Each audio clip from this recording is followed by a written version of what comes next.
Professor McIntyre, thank you so much for that very, very interesting talk. And as you understood, we didn't have time for questions, and I'm sure the audience would have had a lot of questions. And I got the privilege of being the one who can actually ask you questions. So I have noted down a lot of questions from your talks, and I'm sure we won't have time to go over everything, but I'll start more towards the end of your talk. I think you said something very interesting about how you guide parents to play with their children with developmental delays. You talked about not asking so many questions. And I just wanted to ask you quite openly if you can say something about what do you think are good play strategies for children with developmental delay? Sure. So in terms of good play strategies for parenting children with developmental delay, I find that we can learn our best clues on how to support our children by following their lead. So essentially, we see what our children are interested in, and we follow their lead. So if they are focused on playing with blocks or focused on a particular car or a train or a doll, we should meet them where they're at instead of trying to redirect their attentions to something else. So really following their lead, engaging with them, but letting them be the expert in their play, partnering with them, not trying to take it over. I also see that sometimes parents get into a bit of competition. Let's see who can make the tallest tower, or let's see whose car will go the fastest. And that type of play, while it might be fun for parents, doesn't always support their child. So looking at what our children are interested in, meeting them where they're at, and also providing a lot of rich language. So talking about what you see happening in the play situation. So really taking on more of a sports commentator type of a role where you're commenting or describing what it is that they're doing. So instead of interrupting them every minute to ask a question, we can provide a lot of rich language by simply describing what it is that they're saying. For very young children or children who are developing language, oftentimes it feels good, it feels validating, it feels like their parents are paying attention when they comment, when parents comment on what they're doing, what the children are doing. So those are some great strategies. Also, keeping it fun and not making it too academic. I found in my work with parents that they want to make every moment a teaching moment. What color is this? What shape is this? How many blocks do you have? Now how many blocks do you have? So everything seems so academic, and that can be a real turnoff for children who are not necessarily wanting to do that. And so we can teach our children a lot of things by commenting and by engaging and keeping it fun, and not necessarily forcing it into an academic task. When you say rich language, can you say a little bit about what you mean by rich Sure. language? So rich language would mean, rather than sitting back silently and watching, providing words that are developmentally appropriate, so words that you think your child might be able to understand, to really comment on and describe what the activity is. So children learn that I'm playing with a car, and then the parent says, you're playing with a car. It's going really fast, zoom, zoom. So you're modeling language, and you're also potentially modeling appropriate play skills for a child who may not necessarily have those play skills. And that feels very different, and it looks very different from a parent rolling up their sleeves, taking over and saying, here, you go this way, this is your car, and I'm gonna go this way. Now stop at the gas station, now stop at the grocery store, do it this way, do it my way. It feels very different, it's a different dynamic. What we found in my research, as well as just my clinical work with families, is that when parents follow their child's lead and let their child be the guide, parents will feel more enriched, they'll enjoy that interaction more, and their child enjoys that interaction more. And furthermore, we see that the play activity is longer, and the child engages for a longer period of time. Rather than having a very short, fleeting moment with their parent, you can have a nice, extended interaction when the parent basically follows their child's lead. That sounds great. Yeah. And what would you say would be like a a time frame for something like that to be meaningful and good? Yeah. Like, how much time would a parent have to set aside to do something Yeah, that would be right. good? Great question, because parents don't have a lot of time these days. So how much time do you really need to spend every day with your child engaged in these play activities? We challenge our parents to spend 15 minutes a day. And it doesn't have to be 15 minutes all at once. It can be, 5 minutes following their child's lead in the car, commenting on things, or at bath time or meal time, or certainly, more of a structured play time. But it's unrealistic to expect parents to take a lot of time out of their daily busy lives to play. But what we urge parents to do is identify a few minutes every day where they can play, and then embed playful, fun, following their child's lead in other day-to-day kind of activities. Meal time, bath time, bedtime, story time. Recognizing that for about 90% of every day, we won't be following our child's lead. We're going to be telling them or directing them what to do, how to do it, and when to do it. Their teachers will be doing it at school. Their parents will be doing it at home. So 10% of the day, or maybe even less than that, just a few minutes every day, set aside for having the child really lead the activity. What do you think might be challenging for parents in doing that? I think apart from the time itself, but the following part of it. Yeah. It's a challenge sometimes for parents to remember what it's like to play, because most of our day-to-day existence does not involve play. We have tasks to do, we're busy. And so remembering what it is to play is a challenge for parents. Also, feeling frustrated or feeling frustrated by their child's ability level, or feeling like their child is taking too much time playing with a certain toy or a certain task, that they need to move on to the next thing. So really wanting to encourage their child to change or do something different, or work a little bit faster, play a little bit faster. Sometimes parents are bored with what their child is playing with. Young children or children with developmental delays may play with the same thing over and over and over again, and it may be a bit repetitive for parents. And so building up tolerance or having patience is sometimes a bit of a challenge too. In today's busy world, parents oftentimes want to go, go, go, and they don't have time, or they don't see the point, and they don't see that just spending a few minutes out of every day in building that relationship and playing with their child, they don't necessarily see the value. And I've found in my work that once you're able to communicate the value of that activity, parents are much more likely to prioritize it, because they realize that it's not a waste of time. It actually has wonderful benefits for the child and for the parent and for their relationship. What would you say those values are? The values for the child are that they have their parents' attention. They have the validation of their parent, the support, the love, potentially the connection, and children may learn through play. So parents modeling language, providing language in an unintrusive way, teaches children vocabulary words, teaches children basic concepts in an unstructured, very naturalistic way.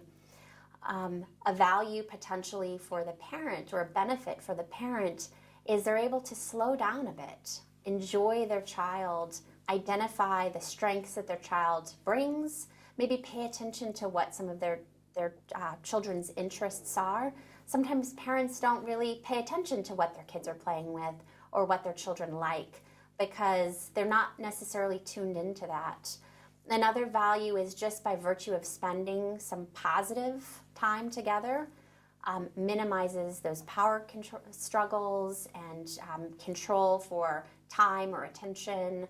And so setting aside time just to play and just to enjoy one another really fosters that positive relationship and may benefit the parent-child attachment. And you said that for some parents it might be difficult, maybe because the play is repetitive or the parent might feel bored. I was wondering also, maybe sometimes the parent may not understand what the child is doing. Yeah. So if a parent finds it actually quite challenging to play with his or her child, what advice would you give that parent who finds it difficult? Sure. I would advise parents to do just one thing, and that is attend to what their child is doing.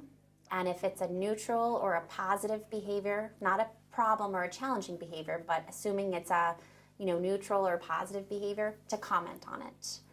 And just attend to what their child is doing and say what it is that they see their child doing. That's one simple strategy that allows the parent to be engaged and attentive to their child without taking over, without setting up their own rules for what play should look like. And parents may find that if they attend to what their child is doing and make a few comments about what their child is doing, the child will then in turn direct their attention to the parent and potentially may welcome the parent into what they're doing. Not always. And some children, particularly those with social and communication and play difficulties, some of our children with maybe autism spectrum disorders or other children who are really struggling with appropriate play skills to begin with, some children may have a hard time with this, but other children will really benefit from having their parents pay attention to what it is they're doing and may welcome the opportunity to involve their parent in the play. So if parents are struggling, attend to what their children are doing, comment on it, and enjoy that moment with their child. That's very interesting. And I'm wondering as well if you think that advice for parents and how to follow their child, do you think that applies also to professionals and school staff, for instance? Should they do it the same way or different? So in terms of school staff, oftentimes teachers and other school staff have a different priority or a different goal in mind. So of course they may be interested in fostering a relationship between teacher and student, but that might not be their ultimate goal. Their ultimate goal might be teaching and learning. So in school settings, it's often more adult directed than at home in a play situation where it can be child directed. So I don't think the same suggestions readily apply to teachers. That being said, the same suggestions apply to teachers whose sole purpose in any given moment is to learn about their student, to learn about what's motivating their student, to understand their student's strengths.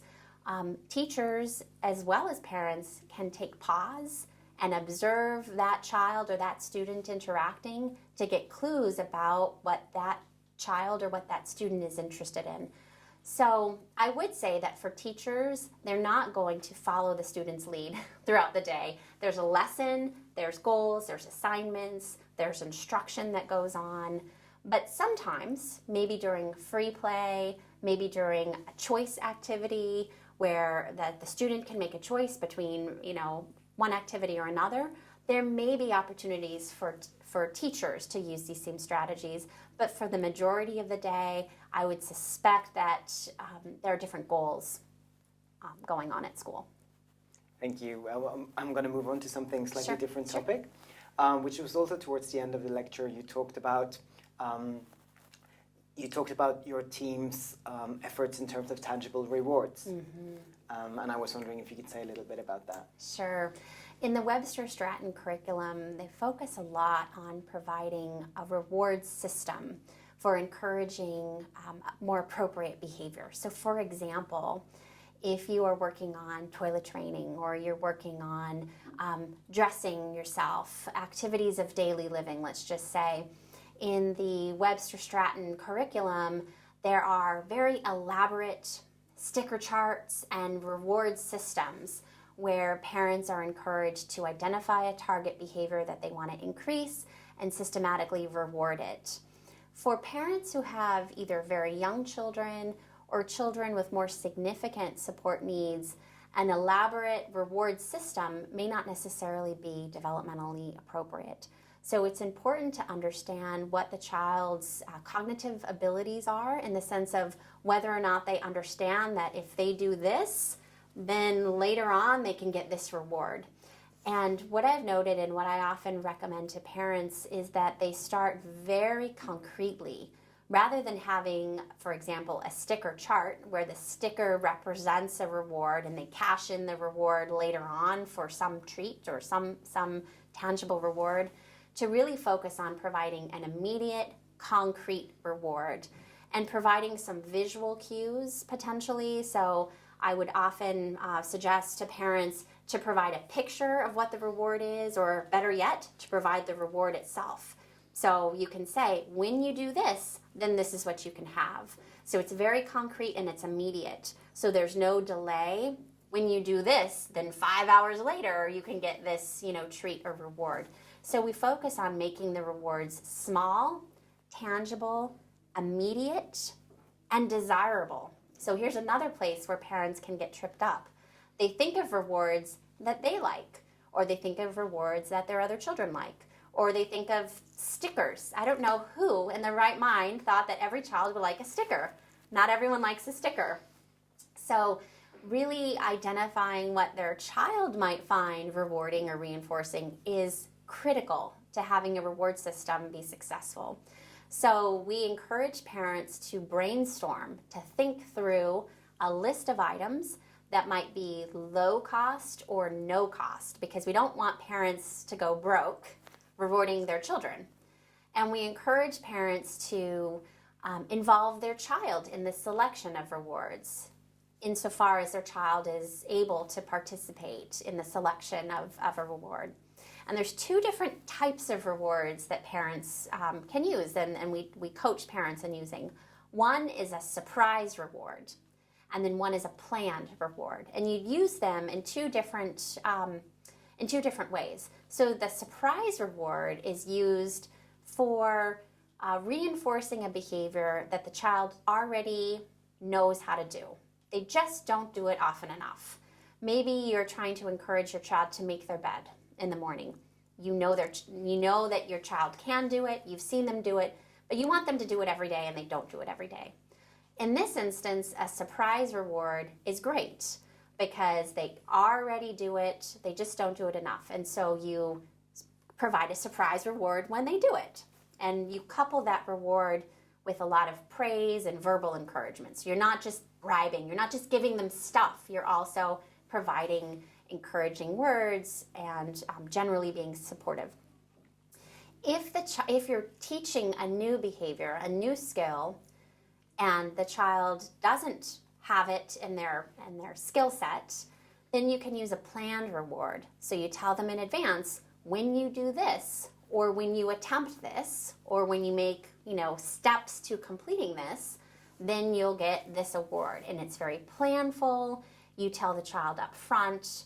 And there's a different strategy between encouraging and rewarding behaviors that your child is just learning to do versus increasing the frequency of behaviors that the child already has in their skill set, but you want to see more of. So there's kind of two different approaches, and we work with parents to select one behavior that they want to systematically reward. We don't suggest to parents that they provide tangible rewards for everything. First of all, it's not realistic. Second of all, you don't want children expecting to have a reward after every little thing that they do. That's not sustainable, nor is it really what we want out of our children.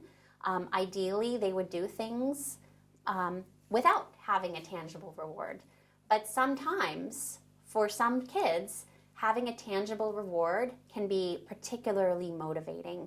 And so we want to be very careful about using rewards when needed, sometimes with behaviors or skills that are just emerging or things that we want to encourage, but not go overboard, not reward every little thing. We also want to make sure that if the reward doesn't work, we shouldn't throw out the whole idea of rewards. You shouldn't throw out the baby with the bathwater, so to speak, that we need to take a step back and say, why isn't the reward working? Is it that the child isn't interested in it? Is it unnecessary? Is it that we're not delivering the reward on a regular basis, and so it's lost some of its potency? Doesn't work. So the use of rewards is something that parents do frequently, but don't always do it in a systematic way that's particularly helpful. So we work with our parents in identifying really the strategies for being effective with their rewards. And you mentioned this to quite an extent. I'm just wondering if I could ask you again, what do you think are the main, if we can call it, mistakes that parents do when they introduce reward systems? Sure. The main mistakes that parents make when introducing reward systems is giving up too quickly or making the goal unrealistic. So, for example, rewarding a behavior that their child will never exhibit if they're not developmentally ready for that.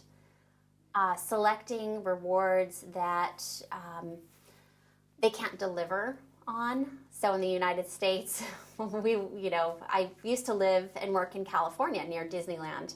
And some parents would say, if you do this, I'll take you to Disneyland. Well, we can't take someone to Disneyland, every day or every week.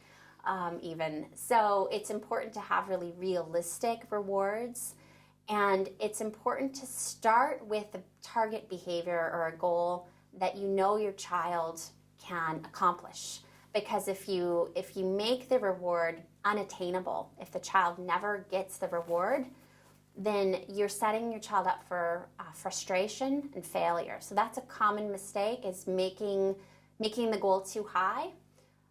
Or making it too easy and then having to reward something 20 times a day. So you want to be very selective. Those are a couple of the main mistakes that I see. Right, thanks. Yes, you said that in the Webster-Stratton program, the standard one, that very much the understanding of behavior problems is that the child is seeking attention. And you said that your experience was different from that. You thought that behavior problems was communicating a lot of things. Could you say something about what you think the function of behavior problems are? So in the standard Webster-Stratton curriculum, Webster-Stratton suggests that in 9 times out of 10, children's misbehavior is a form of accessing attention. They misbehave because they want attention. They want attention from their parent. And negative attention from a parent is better than no attention from a parent. And so they can misbehave and get a scolding from a parent and still have that be reinforcing. And although I think that may be true for many children, there are children with developmental delays and disabilities for whom that is not true, that they may be misbehaving, or what we call misbehaving, for a variety of reasons. And so I really look to the literature described in the functional assessment, functional analysis literature that outlines 4 primary motivations for why a behavior may be reinforced. And those are basically, in general terms, getting something or getting out of something. And so the getting something functions are getting attention, and it could be positive or negative attention. It could be attention from a parent, from a sibling, from a teacher, from a babysitter, so getting attention. It could also be getting something tangible. I'm tantruming because I want that DVD, or I want to watch that show on TV, or I want that video game. And so when I tantrum, I might be able to just, to get it. So attention, access to a preferred tangible item or activity, or getting some sensory input or automatic reinforcement or sensory input. And here's where I think it's really important for parents as well as clinicians to pay attention to. Many of the children with developmental delays and disabilities have unique sensory needs. And so what we might consider to be highly problematic problem behavior may potentially be related to a sensory need. And so paying attention to that, and some clues that it is a sensory related behavior is it occurs in the absence of anybody present. So if the behavior occurs when there's no one to give attention and there's no one to remove a demand that's being placed on them, that could be potentially a clue that the behavior is maintained by accessing some sensory input. So there's 3 things that you can get, very broadly speaking: attention, access to a preferred tangible item, and sensory. and there's something you can get out of. So that's the getting, and then there's something you can get out of. You can get out of a demanding type of a situation, escaping an aversive situation or a demand, or avoiding something. So generally speaking, avoiding something, or you could potentially avoid some sensory experience that's unpleasant. So attention, tangible, escape or avoid, and sensory. Those are your four. And then of course they're a little bit more complicated, a bit more nuanced. It's important for us to really understand the individual with a delay or disability, as well as the context. But recognizing that there are some very basic functions can help parents realize that it's not personal, it's not even a disability. It's all individuals, if they continue to engage in a particular behavior, are probably getting something as a function of engaging in that behavior, or getting out of something. And so it helps make it a bit more objective. It helps provide parents with a nice framework for what to do when they see a behavior continue to occur over and over again. So rather than treating a problem behavior like biting someone, with a biting behavior plan, looking at what the biting is communicating. When they bite, do they get removed from a situation time and time again? And if so, what does that tell us about what we can do to prevent the behavior from occurring, as well as teaching a more appropriate behavior, communication behavior, for getting that child to say, hey, I need a break. I need to get out of this situation. And so we identify the function of the behavior, as well as focus on teaching more positive replacement behaviors that meet that same need, that meet the same function that the problem behavior serves, so that children end up learning more appropriate ways to manage their emotions and behaviors. And so parents aren't reinforcing problem behavior, and they're encouraging more appropriate behaviors as a result. So that's it in a nutshell. You also said that in your program you don't emphasize timeout. Right. Could you explain why? Sure. So just like I mentioned that there are a number of reasons why children may engage in problem behavior, not just to access attention. There are a number of ways for handling problem behavior. So time out makes the assumption that time in is positive. So we might use a timeout procedure when a child really wants our attention, and removing the child, so time away from attention, would be a punishment, essentially. So timeout assumes that time in is pleasant or reinforcing or positive. And based on what I just said about the functions of behavior, particularly when working with children with developmental delays and disabilities, I don't think we can necessarily assume that time in, time with people, is what they're looking for. If time away from other people in a timeout situation would be perceived as an appropriate means of managing a situation, then in those situations, potentially timeout might be appropriate. But I think we'd want to really carefully evaluate what our alternatives are. I think we should also carefully evaluate the individual's developmental level. There's a lot of research suggesting that very young children, infants and toddlers, don't benefit from timeout. They're not developmentally ready to understand that I am receiving this time out or time away because I've just done something. And so most people would laugh at putting a 1 or 2, maybe not 3, but 1 or 2-year-old in timeout. And so for our young children with developmental delays, who might be developmentally very, very young, timeout is just, from my perspective, inappropriate. But I think we need to be selective about what strategies we use, and not incorporate a strategy just because there's some demonstrated effectiveness in the general population of children. And also timeout can be wildly misused. And so I just want to be cautious about what we're recommending for parents. And so I am careful about timeout. Thank you. It's a very helpful answer. You kind of answered this, but I want to ask it anyway, because you mentioned at some point in your talk that a lot of focus in the program is on parent-child interaction. Mm-hmm. And then you said we made some adjustment for children with developmental delays. Mm-hmm. What would you say are the main differences in parent-child interaction when the child has TD?